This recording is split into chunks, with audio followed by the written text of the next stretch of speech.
Well, this Heather Milligan is not only my girlfriend, but she's also a great, if not the best, physical therapist in the world. I mean, that's actually how we met. And she fixed my shoulder. But we're not here to talk about our relationship, we're talking here about physical therapy. And since she has been treating people, thousands of patients, football players, basketball players, UFC fighters, boxers, track and field athletes, young kids, old kids, anyone and everybody. And I'm talking about thousands. She knows how to take care of joints. One of the most frequent things that we always hear in our newsletter and in the Pump Club is, what do I do about my knees? Well, I said to myself, hey, join the club. I've been having knee problems my whole life. From all the squatting and from the skiing and bump skiing and running and jogging and stair climbing and all those kind of things. So she is the expert in that. So she can tell you how to take care of knees. Okay, Heather, do you want to talk a little bit about what do people do when they have sore knees and they can't work out, they can't do the lunges, they can't do the squats or walk the stairs and stuff like that? What can they do? I think if you start with the activities like squatting and lunging, if they're causing you pain, is that you break that down. And you break that down by saying, am I strong enough to do those exercises? Do I have the motion to do those exercises? And have I warmed up appropriately? Even our athletes, they prep themselves for movement, right? They get their heart rate up, they get the blood flowing. Maybe you're not able to do enough to get your heart rate up and get your blood flowing, so maybe you use an external type of device like a heating pad or the little massage gun or something like that that helps sort of warm up the area. But what's important is, like, people that have pain with squatting and lunging, a lot of that comes from maybe they're just not strong enough yet. And we need to adapt the exercise and show them alternatives so that they can then build up their strength to do those types of exercises. Well, look, I know that there have been moments where I squatted for 10 reps with 500 pounds, and then there were times where I couldn't do with 200 pounds a squat because it was so painful. So it wasn't really that much about I don't have the strength. It was so sensitive, it was so overtrained or worn out or whatever it was. So what is it that they can do?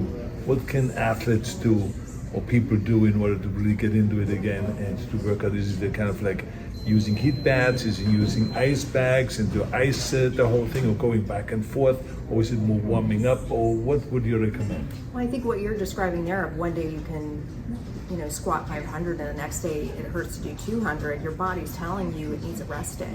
It needs a recovery day. I think you've talked about it a lot, is that you historically overtrained. I think nowadays you talk about people understanding you're training smarter, not harder, where you're very targeted and making sure you're doing what you need to do, but allowing your body to recover. Because if you continue to beat it down, you're likely to injure yourself because you alter the mechanics and you're sort of pushing through something you don't necessarily need to.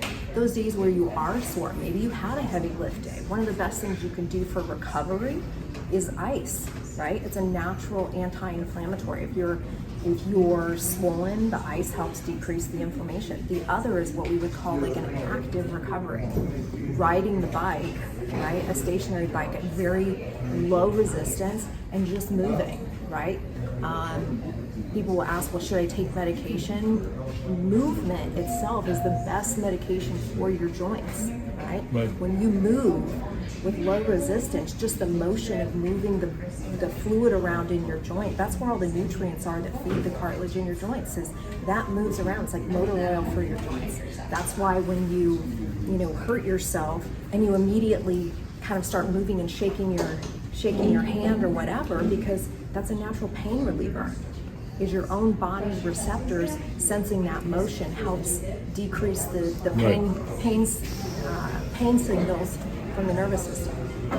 How many patients would you say here at Elite Orthosport come in with knee problems versus are the problems. This is a very common Absolutely, problem. absolutely. We see patients that are coming in after they've had surgery, but we also see a lot of people just overuse, and it's not.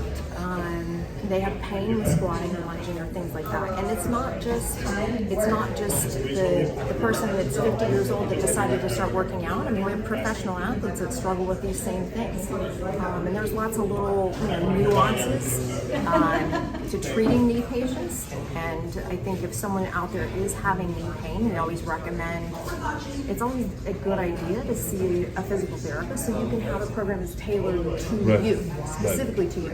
Because I think, if you take any sort of diagnosis, maybe it's an ACL tear, right?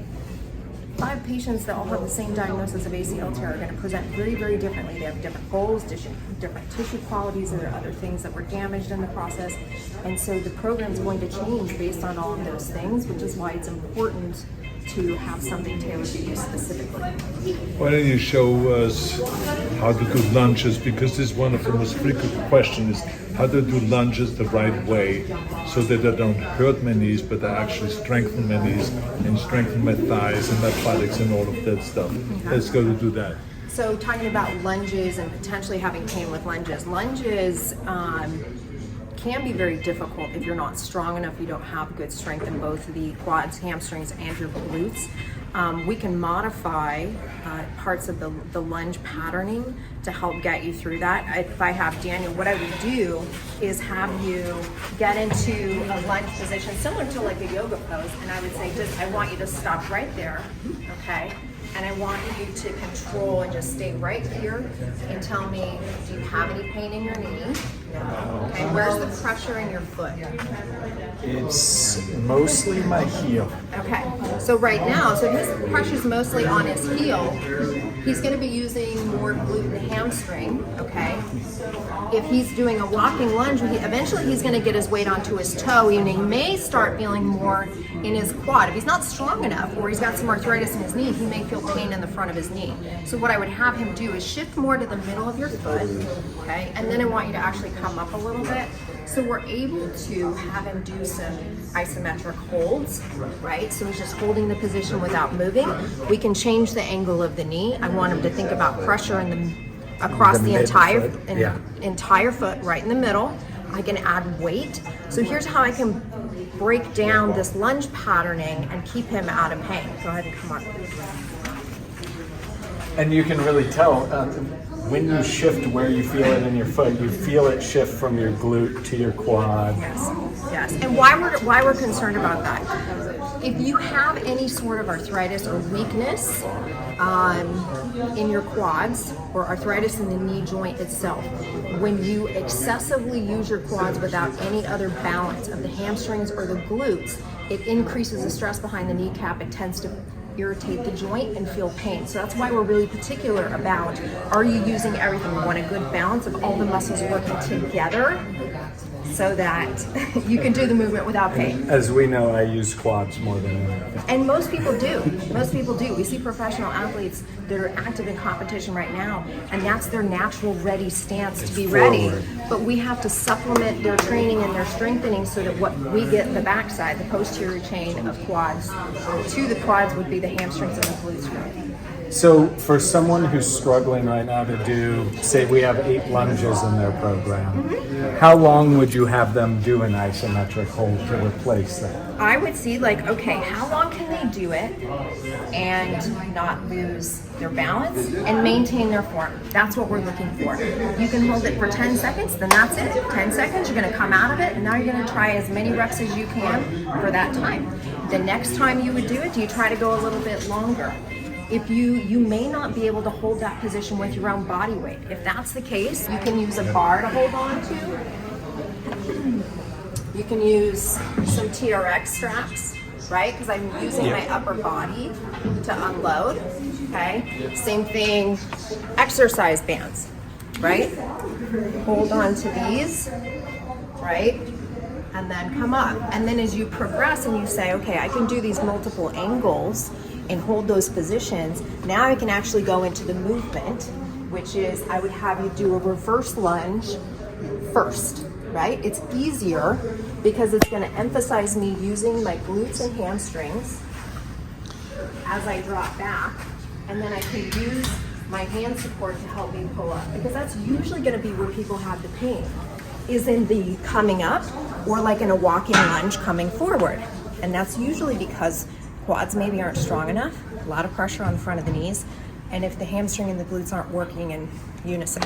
So the reverse lunge is basically a hack to teach people how to use more glute and hamstring. Correct. Okay. And you can eventually, as you do those, start working to a more like neutral weight bearing position where you feel the weight in the middle of your foot. Yeah. Same thing with the Bulgarian, like a Bulgarian split squat, right?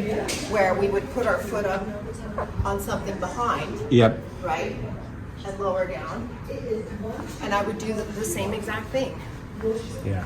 Multiple angles, isometric holds, right, to build yourself up. But again, you're not putting yourself in a position of pain.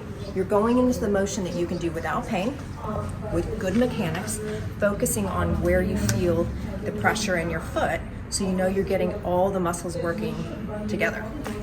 Do you think there's value even for people who train all the time in just trying holds and getting to know when they're feeling it in the hamstring, the glute, the quad? Yeah, absolutely. I think it's always good to change up your training because the body adapts, right, to what you do every day. So it's nice to vary the training. But the other thing that's interesting is we see it a lot in some of the clients that we work with, is they may be able to do a squat and they're kind of blowing through the first part of the range and they're catching themselves down here. But what they're not doing is actually using the muscles on the way down, right? So whether it's a squat, whether it's a lunge, when you actually make them stop, they're pretty weak in some of these ranges, and that's what they need. So that's where those multiple angle isometrics are helpful. Why don't you show us, show everybody, the kind of things you make me do, which is squats against the wall for skiing and to get my thighs ready without really torturing the knees too much. Okay, get to the wall. Common trouble with squatting, again, whether you've got good balance. Most people tend to be quad dominant, meaning they're overly using their quads, putting a lot of stress on the front of the knee. They're a little bit arthritic, they're gonna have pain with that. So one hack to this is I'm gonna have you lean up against the wall and keep your back flat, walk your feet out. And in this particular instance, I want you to keep your toes, your feet out so that your knees stay in line with your ankles, okay?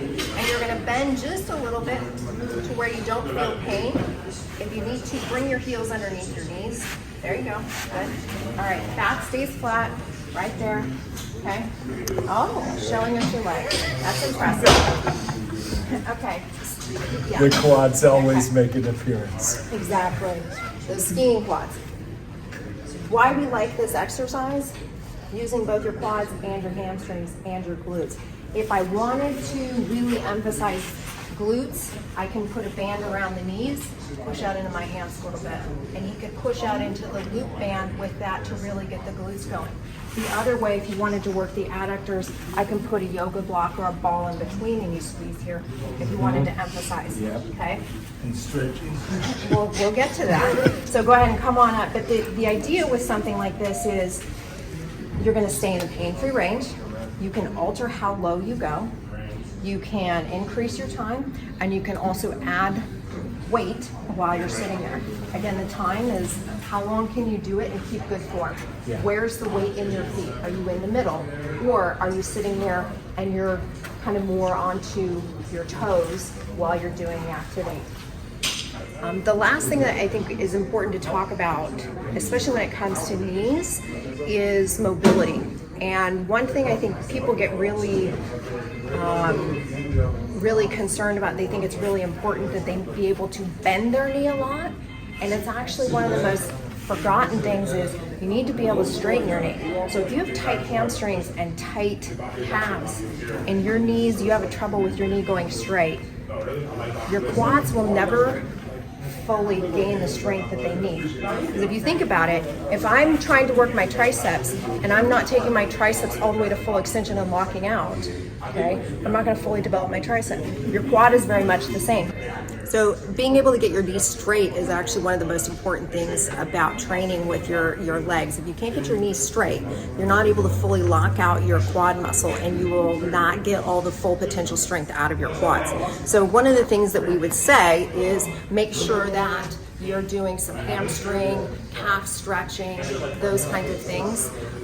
We won't get into it here on this video, but normally you'll see athletes doing like what they would do on the track, where they're doing like an active dynamic warm-up versus like static stretching. But the idea is you've got to be able to get your leg absolutely straight so you can fully engage the quad and be able to really get that inner VMO muscle to fully develop. If you don't have full extension in your knee, and you have, like most people that would have knee pain, and you have a little bit of arthritis in the knee or behind the kneecap, which is sort of like, you know, roughened up cartilage. It's not like a smooth road. It's sort of, you know, right before a pothole would start to surface, you get those little cracks and things like that. That's what arthritis is going to look like. But if you can imagine my knee doesn't go all the way straight and it's a tiny bit bent, all of the stress is always right there. And then when I walk on it, all of the stress is in the front of the knee versus me being able to unload the knee and take the pressure off the back of the kneecap because my leg can go all the way straight. Well, now you know why I come here regularly to Elite Orthosport to get my knees straightened out and my shoulders and my back and all of those different things. Because there's a pain here and the pain there, but Heather always fixes it. You gotta keep moving. So now listen to her carefully. She will fix your problems too.